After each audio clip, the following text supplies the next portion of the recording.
Fabulous Miss Gail Ross. How are you doing, Gail? You alright, darling? Yeah, I'm fine, thank you, Martin. Well, Gail, I've been doing a series of videos now on our mediums, how they got into development and the experience they've had. So, how did you first develop your mediumship? I first developed my mediumship. The thing is, Martin, my father died. He passed away when I was 16. My nan used to see people, so I always sort of believed in that sort of thing. Well, your nan saw my nan. Absolute spirit. Yeah, she used to see her mum coming through the door, and then she used to come up to her and tap on her shoulder, and then walk through the other wall. Oh my word! So she told me that from being little. So I think we all have an understanding that we have people with us. I was very aware. I used to do a lot of sleepwalking when I was younger. And I always remember this guy used to come, an older man, and he had this white sort of gown on, and he used to take me downstairs, and I'd wake up in the pantry in the morning. So, really? Yeah. But I think it really started, or there was more of an awakening when my dad died when I was 16. He was only 43, he'd been ill for quite a long time. And when he died, I just remember thinking, when I went to the funeral, like there's got to be more to life than this. And so over the years, I used to go and see psychics and mediums and what have you. Dad never appeared or anything. And I remember when I had my son at I was 30, I remember going to the library and picking this book up called More to Life Than This. And it was a story of someone who'd obviously got into spiritualism. And I was fascinated. I'd read it in the afternoon. It's this woman, she was guided by this and she was taken there. And it was I was just enthralled with it, absolutely enthralled. And so I decided to find my local spiritualist church. Now, bear in mind, I lived in this place all my life and I had never seen this sign. And I looked where it was, my local spiritualist church, and literally it was 2 miles up the road. And there was a sign that I'd never noticed before. So I started going to the spiritualist church. My husband was like, "Ooh, be careful there, I'd take you from the hills or whatever it is." Because people have this sort of, a long time ago, people had that sort of perception of spiritualism. On fire, burning. Dancing around the bonfire. Dancing around the bonfire. Anyway, I did return from my first visit, and they were all little old ladies that gave you cups of tea. But I remember this medium got on the stage, and she was a really big lady, and she had big eyeliner on, and I was fearsome. And I didn't get a message the first time that I went. I was just absolutely amazed. I just sat there and I just thought, wow, this is it. This is fantastic. I've never ever experienced anything like it. So I was a regular there. And then we moved up to Scotland and we were in the countryside, and I started going to the churches in Aberdeen and what have you. And I just got involved in development. I started off doing a year of the history of spiritualism and then a year of just awareness. So awareness is obviously just doing sort of psychometry, where you're reading objects and learning how to sort of incorporate energy. Is that the best way to get into it? I think with somebody reputable, it's a good thing to first of all start off with awareness. And awareness comes when you start to become aware of energy, but also your own energy. For me, it's a very personal journey. I think a lot of us are in our heads now, and we're all spirit, so we're all on a spiritual journey. Our physical body dies, and we have this eternal spirit, and within this eternal spirit is this energy of our soul, basically. So I now, in hindsight, felt that part of my development was actually discovering who I was as a spirit. Who I was. And, we sort of go from our heads, we make decisions from our heads. And I think a lot of my development was about looking from my soul, from a soul aspect, being soul-led rather than being led by the brain or the mind. And I think what starts to happen when you do that is you start to make what seem strange choices. The things you think, I'm going to do that, I'm going to do it. And so I have to do that. And the brain or other people go, that's not a good thing to do. That'll be a mistake you do. You're going to get a job in the bank. And the soul doesn't want you to do that. The soul is leading you to do these what seem quite strange things at the time. But I started doing awareness, which was all about looking at energy, feeling energy. And that doesn't always work for everybody. There are some things. I remember I went to Stansted Hall. We offered in the college quite a lot of times. And with different tutors. And, you know, they'd give me different exercises to do, and some you think, I was absolutely rubbish at that. So for anybody that's developing, I want to say to you that we are all different. And some things you might excel at. I mean, I was really good at psychometry at one point, and now I'm hopeless at it. So there are things that sometimes I think because we're in a material world, we tend to judge it on a materialistic level, and so it's a rubbish, we failed. But there's no failing with the spirit, because the spirit knows exactly what you're here to do and what gifts you have to share with people. And it's I would say if you're embarking on it, just embark on it like a discovery. You know, it's a discovery. It's not like a right or wrong or you fail or whatever. It's just this discovery of like, oh yeah, that's interesting. And I did. I looked at all sorts of things in terms of, you know, we look at healing and look at, you know, I tried all sorts of things. You know, I walked out with no shoes on to try and ground the energy. And I did all that to hug trees, you know. But my joy obviously is mediumship, and that's how I sort of did, but that's what I developed into, because when I started off, I didn't want to be a medium. I believe we're all mediums, you know, and healing is a form of mediumship as well. And so I think we're giving healing all the time, regardless of whether we think we're a sort of certified healer, you know, I have a certificate, I'm a healer, but we're all healers, and we're all mediums. And we all are spirit, and so we all have the gifts of the spirit. Well, I mean, I've seen community myself personally. I don't do others with healing myself personally, but I think I heal people with laughter. With making someone smile, making someone a cup of coffee, going around and speaking to somebody, going shopping for somebody. Yeah. It's all part of healing. It certainly is. I mean, I discovered that. I mean, I was saying to you, I started back working at the farm up the road in the coffee shop, and it is. I mean, I worked in a coffee shop years ago. And there was a little old lady who always used to come in on a Tuesday afternoon, and she always wanted to sit in the same place. And she didn't come in for a cup of tea and a scone. She did not come in for a cup of tea and a scone. She came in to connect. For someone said, "Oh, hello, how are you again?" You know? And like you say, that is it's healing. You know, regardless of whether we can do Reiki or we can do whatever.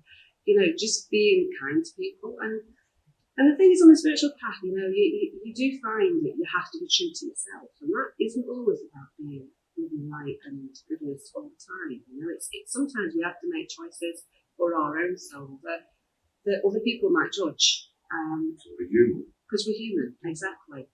And so it's not all a joy. It's a very lonely path, actually. It can be a very lonely path. See, well, speaking about paths, you did a very long path of a walk. I did, yes, I did. Tell us about that walk. It's a famous walk, actually. It's, the Camino de Santiago. I did the Camino Frances, which took me from the French side of Pyrenees, from the airport, right the way over to Compostela, and then I actually walked the extra 90 kilometres to finish there. So all in all, it was about 933 kilometres. I had this sort of, again, like I say, I tend to be soul-led, and so I'd read a few books. I'd read Shirley MacLaine's book about Camino, and I'd read a few other things. Do you know what? I can do that.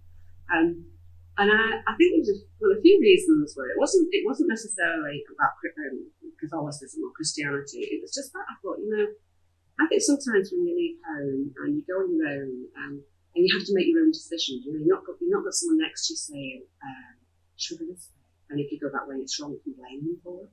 You know, it's taking personal responsibility. One of our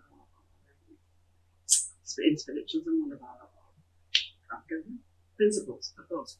And so, embarking on a journey, I went on my own. I left my two kids at the time with my husband, which was an experience for him as well. And I think that's what it's about, really. And I set off, and I had a big. I'd been to Inverness for my sleeping bag, because I lived up that way. And so I had a sleeping bag suitable for minus 20 degrees, and it was like plus 30 degrees. So the sleeping bag had to go quite early on. And there were things that you had to make choices about. So it wasn't necessarily, it was just choices about, do I need a whole block of soap because I've got to carry all this stuff all day on the back. And although it was the scenery, what an experience. I slept in some amazing places. You know, I slept in a convent. But you'd be walking along and you think, oh, I don't know which way to go.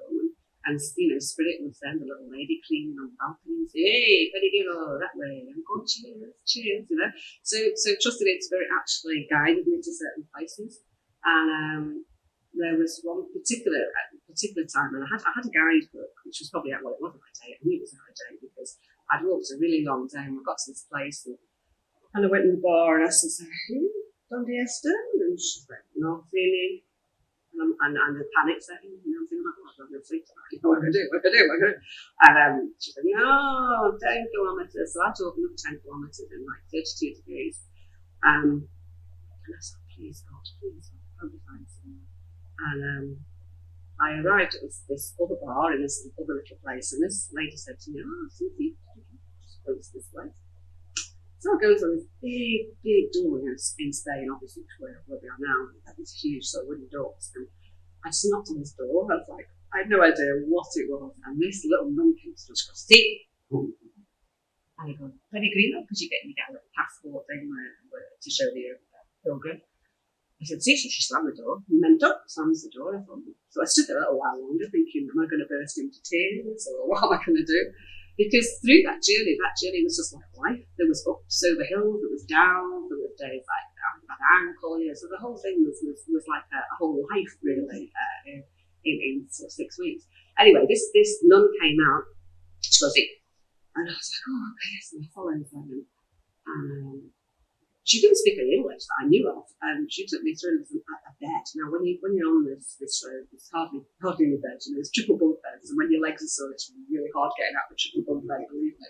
And they're all, men and women, so you've got all the usual things that people do. I think there's something greater than that is if I tune into it, if I acknowledge it, if I put energy into it, it gives me that purpose, but also the sort of confidence. It will work out. It will work out. Well, what you're going to say then, we knocked on the door, she led you to a bar. Like Mary and Joseph. No, I wasn't there. That wasn't there. Are you married? No. This is a reenactment. Not at all. Well, what would be fantastic to do that? I mean, how long does that take you?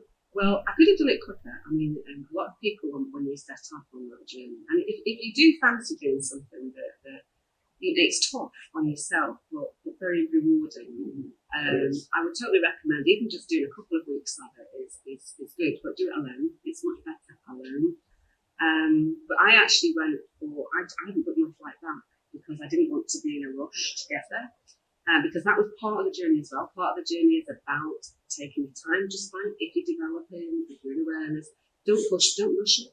There's plenty of time, just don't look at the destination, just look at the journey, and enjoy the journey, look at the scenery, try things out, because I think, sometimes we come into spiritualism, we do stuff and whatever, and we have this like, I want to be here, I want to be here, I want to be this. And that is just really a reflection of our material world, isn't it, really? It's like we walk a ladder in our career. And spirit isn't like that. Spirit is, you just go with the flow and enjoy the journey. So yeah, I didn't book my return flight, so I ended up coming into Compostela, Santiago, and I remember going to the pilgrim's office, and they give you a certificate that you've walked to the cathedral. Beautiful place. Oh, just go there. Just go anyway. And I remember this woman, she what's your name? I said, Gail. And she goes, how do you spell that? And it's Gail. And she goes, no, can I put Gabrielle on your certificate? And I was like, no, it's Gail. But they were looking for some sort of Latin name, obviously. And I said, no, I want Gail on my certificate. And it's funny, by this time I sort of thought, I don't want to stop. It was, you get Billy Elliot in that film. I thought, I can't stop walking now. It didn't feel right, because I hadn't walked there to go. I mean, most people walk there because they don't see the remains of St. James, and I thought that wasn't what it was for. It wasn't what it was about for me at all. And so I just remember thinking, I'm going to walk the next 3 days. Now, the next 3 days, you're talking 35, 40k a day, and there's no places in between, so you have to walk that. And I actually would say the last 3 days were the most meaningful for me, because there wasn't many people about. Totally unreal. There was no sort of lots of, there was stuff that kept us drink and things like that along the way, but not this thing. This was quite a remote sort of 3 days. And then you reach the beach, and on the beach are these enormous shells, which are part of the journey. It's the shell, it's the the show of St James basically, and it was just it was quite a profound experience for me because like all your baggage and all the things we've all got, regardless of whether medium or whatever. We've all got baggage. We've got a lot of mediums. We've got lots of baggage that makes them a better medium, to be quite honest with you. And so, yeah, I picked up the shells. I lay on the beach. I made it to Finisterre, which is like the end of the world. That's what they call it. And I burnt my boots. That's what the ritual is, to burn your walking boots, which I did. I burnt my walking boots, and I made some things that you burn as well. It's a ritual that you do at the end. And I watched the sun go down, and there was something. I wrote a diary and what have you, and there's something really still quite it's insightful for me, is that you start off on a journey and you think you can have all these like amazing spiritual experiences and what have you, and you don't really. You're on a path, you see some beautiful places, it's you're on your own. That's the thing, the hermit, you're on your own, so the thoughts are there about things and you sort of mull through them. It's more for you to sort of like cleanse your soul. It is. Not about spirit or exactly you. Exactly. It's about you. But when I got to the end, now I was thinking, like, well, what have I learned? And I thought, because who am I? I have this question, don't we? Like, who am I? And I remember writing at the end, I am the wise woman, I am the mom, I am the intellectual woman, I am this, I am that. And I thought, I am all these things. And it took me, walking 933 miles to probably discover something I knew before I even went home, to be quite honest with you. But that's part of the journey sometimes, isn't it? If anybody's ever read The Alchemist, I love that book. And that's the same thing, you can go all the way around the world and come back to exactly the same place that you left, because all of us as spirit, as humans, we have everything we need.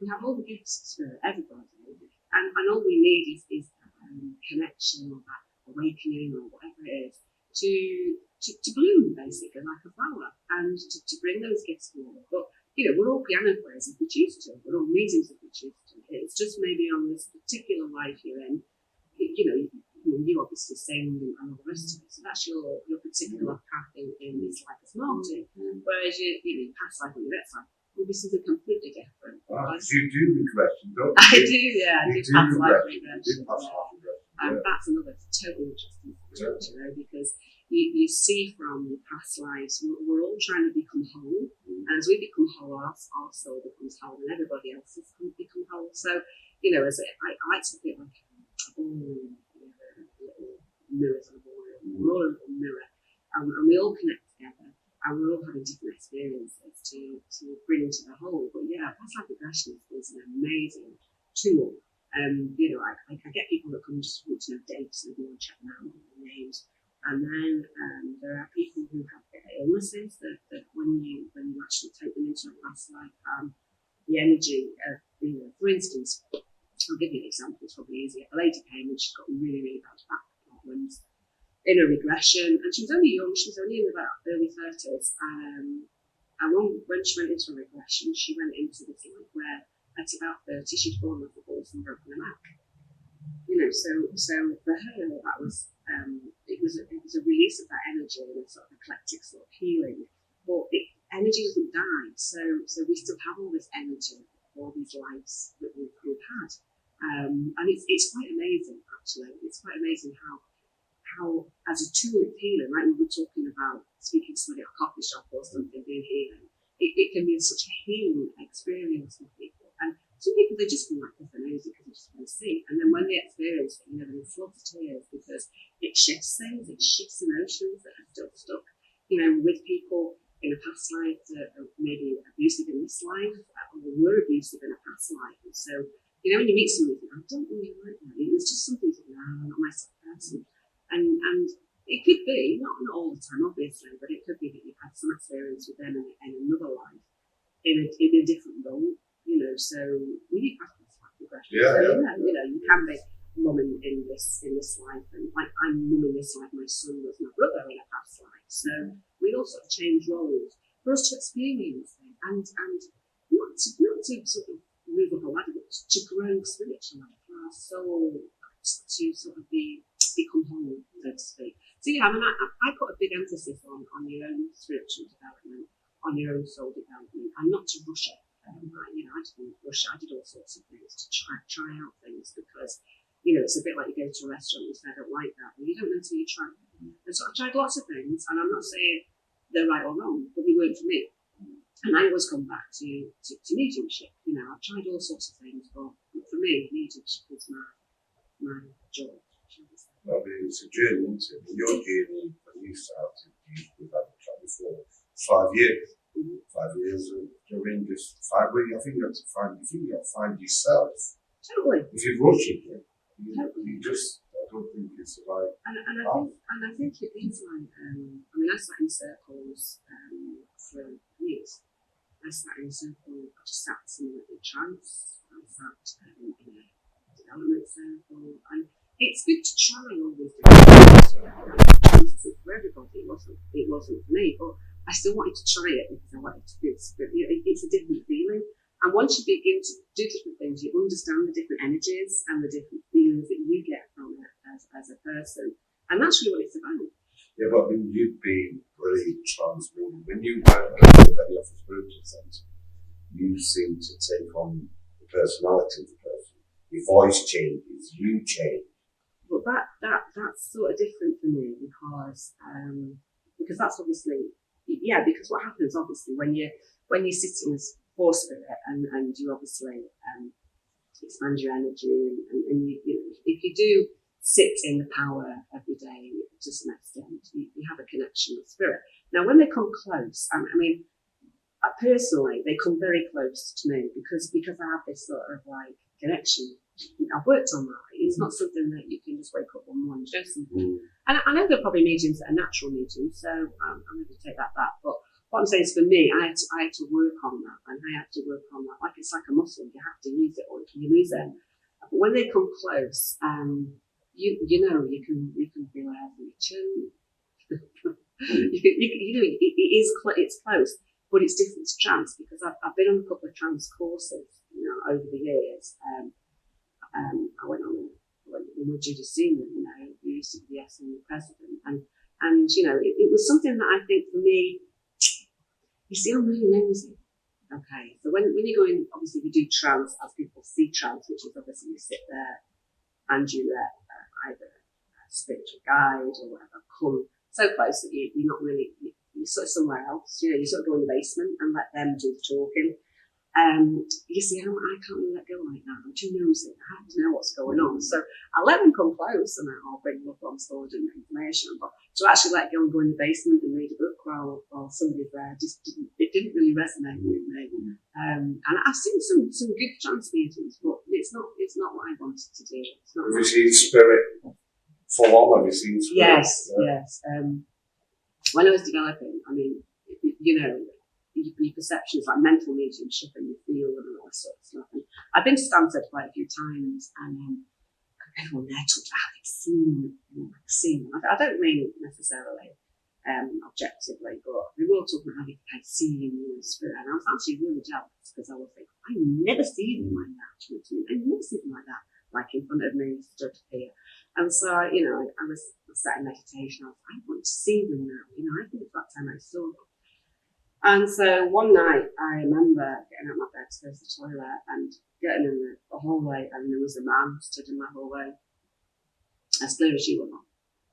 And I can't say on tape, but I was like, no, I don't want to see them again. Thank you very much. You didn't need the toilet after that. That's what you meant. And it was very much like, well, be careful what you wish for. Yeah. Be careful what you wish for. And so they did do that. But no, I don't see them like that, and I see them in my mind. But I think I actually feel if I saw them like that all the time, I'd be wondering who was real and who wasn't. Yeah. And I wonder whether that would just send me a bit lolly. Well, your coffee would be full every day. It is. If you didn't want coffee. Well, exactly. So for me, again, you ask these things in your development because you want to experience different things, and I've experienced lots of different things, and I think it's good to do that. But be mindful of what resonates with you. You know, be mindful of you know, sometimes I think people go off on so many tangents in spiritualism. You know, so I'm going on this course and I'm going on that course and I'm going to do this and that.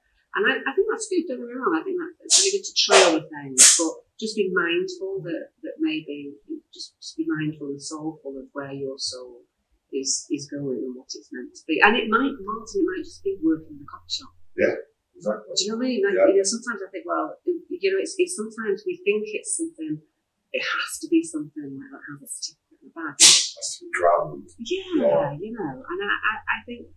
Maybe you should do more healing, like you said, with that little old lady. Yeah. Look, it's coffee that's gone. If you didn't want, you didn't need, Yeah. but you needed you. You need that comfort. Yeah. It's a lonely old world out there when you're on your own.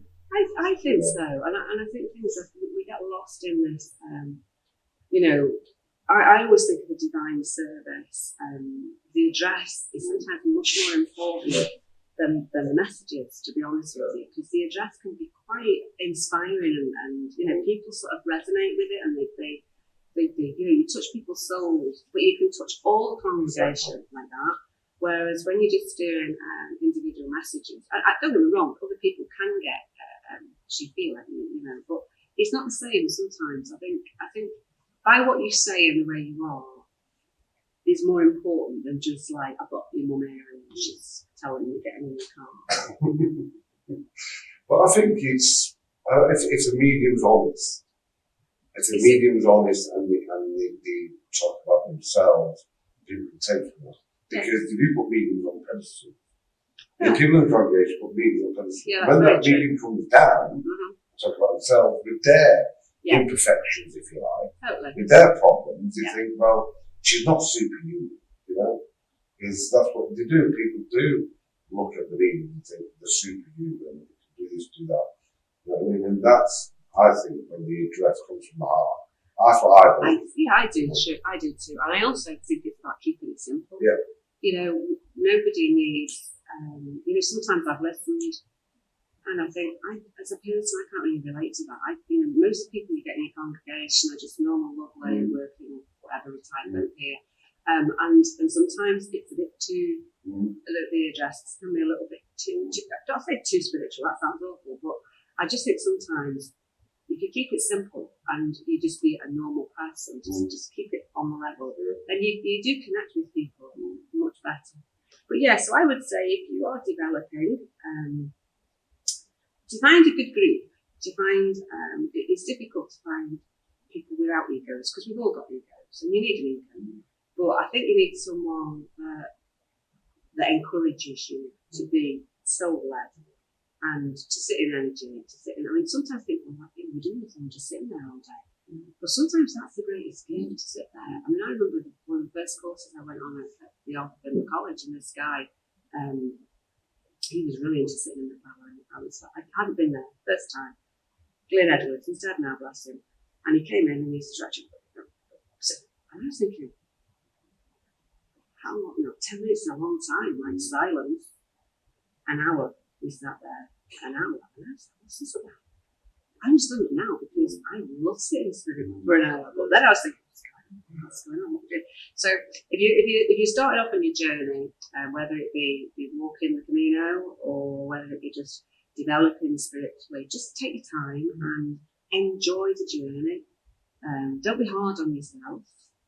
Don't get carried away. Just know that it's a sort of slow pace sometimes, and you go 2 steps forward, 3 steps back sometimes. And don't ever be dispirited. Don't let anybody who love to put you down. And so don't let them put you down. Okay. So that's my advice to you all. Yeah, but I mean, you served the baby off the spiritual centre, and you're going to come again next year. And we've talked that you're possibly going to do a workshop. I've been on your workshops, and they are just amazing. I'd love to do that. I like teaching. I like.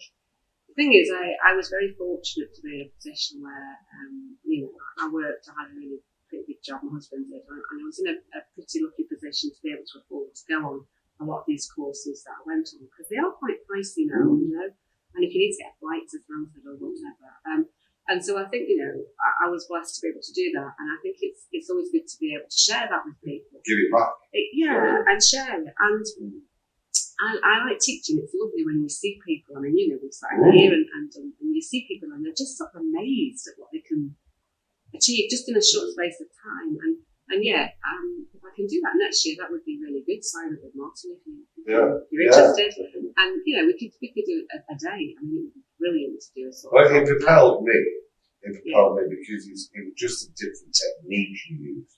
You know, it wasn't mundane. It wasn't boring. It was really, you know, how to connect, the meaning of connection, but not just about meaning, just about opening yourself up. You know, I mean, connecting to you, which is most surprising, which is most important. Yeah.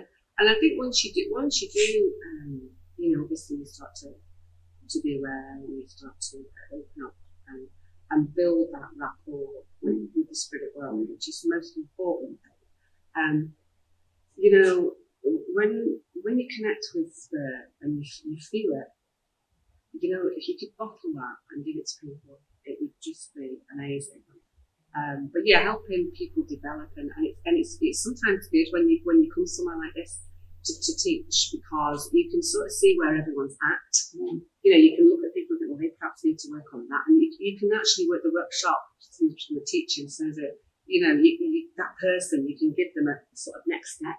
You know, you can look where they are and think, well, actually, I think you need to be there now, so do this or whatever. So they've got something, And so it is about tuning into their spirit as well, obviously, to see where they're up to. That's nosiness. That's what? That's being nosy. That's being nosy, But it's all about wanting someone to do well. You know, it's because the spirit world need a lot of people to work for them. You know, I might be wrong, but I think a lot of churches around here have closed down, haven't they? A lot of which is a shame. Closed down. It is. That's one mother that can't get through. That's true. That's what I always say. Yeah. You know, the more sense we have, the better it is for the spirit. I think so. You know, because there's people in the audience that are daughters, that are mothers, that need that connection. And if there's no sense of that offer, where does spirit work? It's difficult, and I think I used to put, you know, when you're working with spirit in a public, like a church or whatever, it's you do tend to find. I mean, I work psychically with the spirit world, but I find it difficult to pick up a psychic. I used to be really good at psychic ones, but I'm obviously a hopeless now. And so when you're working in the church, for me anyway, you know, for me it's about connecting with the spirit world, and they choose who comes to the meeting. You know, I don't choose. I'm not going to go to you because you've got nice blouse on or whatever. The spirit will choose because, you know, as we sort of talked before, you know, before I come to church, I've got a lot of people with me who's coming. They're like, oh, it's Dad, and it's my daughter, and so, you know, I look at it and I know I've got all these people from spirit that need to connect with someone, and it's all preordained. They're going to be coming. You know, there was one day I went to Aberdeen and I said, "I've got this man here, blah blah blah, his name, nobody." I was like, "Oh, that's not a very good start, is it?" And the next minute, this guy came in late, and I said, "Your name George?" And he said, "Yeah." I said, "Sit down. Your dad's here. Sit down. Your dad's here. You're late." And so I think, you know, and they tend to go to people who maybe haven't had a message before, new people that really need a message, really need that communication, really need to know the husband. Well, when we do that in life, that's why it's so simple. It is. If you had 40 people, just to say, for example, you spoke to 40 people, right, you can speak to somebody. Yeah, which message do you need to say? As this guy's just coming to say hello, well, why does he need that? But this guy needs to get something across. Surely, he should want to be stepped forward to give that message of whatever to. Yes. And I usually find that. Well, I find that. I usually find that the people that do, you know, the spirit will send to talk to people are usually it's spot on. It's the birthday, it's their anniversary. There's something going on there. There's a problem in the family. Well, amazing about that. How you can do that. Do you know what I mean? It's just bang on, you know. Yeah. That is but it's not. It's them. You know, I really I'm just the middle lady basically. But because, you know, when you work on yourself, you see there's the key again. When you work on yourself, you're the middle person. And so, you know, the spirit world, you know, you shine your light brighter, and you go, oh, look, there's that light there. Let's go. She's I think as well, because you're a nice person. I think if people, it's the same as that. That's why with me in the spirit and where I work spirit, because I make it simple. It's because these were once a human being that goes through. So why are they all of a sudden they are the Almighty? They're not. They're just the normal person who was here. They don't change. So why would they change? So why would they be different? They don't change. It's what they want. I mean, the funniest thing is when you do, you feel sort of like a man or something, and you think, maybe this guy that should be on now. And you come and say, I've got this gentleman here, nobody takes it, and suddenly I feel drunk because, I said, can I come to church? But I don't want to speak to him. And you think, oh dear, you're not doing much for my demi, darling, sort of thing. But yeah, I mean, you have to appreciate that you are just an instrument for them to work through, So as much as people say they were good or they were not good or whatever, you are just an instrument for the spirit world. And the more you put into that, the more somebody is going to benefit from that. Well, it's like doing any job, isn't it? It's like I'm a barista now, apparently. My latte melts rubbish some days, and it's like, really? But you have to practice that, don't you? It's like everything. It's like a piano. You're connected to the coffee machine. Yeah, you do. Give me a nice latte, I'm in a rush. So yeah, and I think it's like anything you do. You want to be a pianist, then you've got to put the work in. You can't just sit at a piano and play it, can you? And it's the same with spirit. And sometimes it will go remarkably well, and other times it won't. And unfortunately, that's just part of the journey. You have to take the rough with the sweet. Well, I'd like to seriously thank you so much. You're welcome. For doing this and taking out the time of your little holiday. Girls here in Spain visiting Wendy and Gillian. But thank you so much. Well, I hope it helps people. And like I say, when I come next year, I'll get some teaching in because I think it's nice to share it. It is nice to share, and I think it helps people. So. Because your workshop serves are just amazing. Just the way you explain it, and beautiful. So thank you very much. Thank you very much, Martin. I will say to you. I will do. Thank you. Take care. Bye now.